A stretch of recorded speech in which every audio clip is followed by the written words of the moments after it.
Today, we're going to unpack the story of Canada, a nation that's defined by its laws for sure, but also by a history that's way more complex than you might think. So, let's start with a big question. What actually makes a nation? Is it the official documents, the laws that build the government? Or is it something deeper, the shared and sometimes really difficult history of its people? We're going to look at this by zooming in on two huge moments in Canada's journey. All right, let's begin with the legal story. Our journey starts back in the 19th century, with all the political deal-making that took a bunch of British colonies and, at least on paper, turned them into a new country. You know, getting to nationhood was a real political marathon. It all kicked off with some super important meetings. Charlottetown and Quebec in 1864, and then they packed their bags for London in 1866.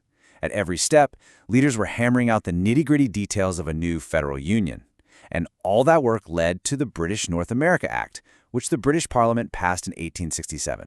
And just like that, on July 1st, 1867, the Dominion of Canada was officially born. Sir John A. Macdonald became its very first Prime Minister. This single act set up the country's whole system of government, federal and provincial, and really paved the way for everything that came next. Okay, now let's hit the fast-forward button and jump ahead more than 100 years. Canada's about to take another huge step in defining itself, not by drawing lines on a map, but by agreeing on a shared set of values. So in 1982, with Prime Minister Pierre Trudeau leading the charge, Canada did something huge. It finally brought its constitution home from Britain. And baked right into that new constitution was the Canadian Charter of Rights and Freedoms. The whole idea was to bring a really diverse country together around one common set of beliefs, protecting the rights of every single person in Canada. So what does the Charter actually promise? Well, it protects our fundamental freedoms, things like what you believe and what you can say. It locks in democratic rights, like your right to vote, and it guarantees legal and equality rights for everyone. This document really became a powerful symbol of what it means to be a modern Canadian. But let's be real, is the story of a nation just about its founding laws and a modern Bill of Rights?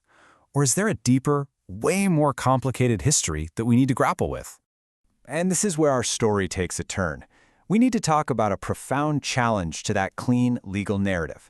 The work of the Truth and Reconciliation Commission of Canada basically forced the entire country to look in the mirror and confront a history that had been ignored for far too long. I mean, the Commission's findings were absolutely devastating. What they found was that for generations, the history that was taught in schools was, well, incomplete. It pretty much ignored the contributions of Indigenous peoples and completely silenced the story of the injustices they faced. They were essentially written out of their own history. And to really get this, we have to go back even further. We have to look at the very foundation of the relationship between the newcomers and the people who were already here, the treaties. And here's where you see a massive disconnect.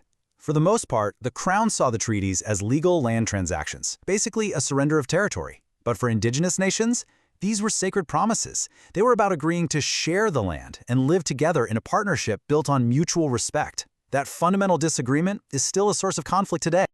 So, facing this tough history, especially the horrific legacy of the residential school system, has led to a real push in modern times to find a new way forward, together.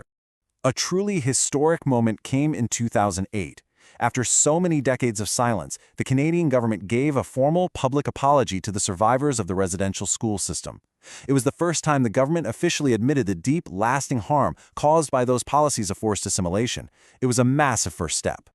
After that apology came the incredibly important work of the Truth and Reconciliation Commission. Its job was to document the experiences of thousands of survivors. And when its final report came out in 2015, it didn't just look backwards. It laid out a clear roadmap for the future, calling for real, concrete actions to fix the damage. And really, that's the ultimate goal here. Reconciliation isn't just about saying sorry for the past. It's seen as this vital, ongoing process that's needed to build a more fair and compassionate society, a Canada that's truly stronger for everyone who lives here.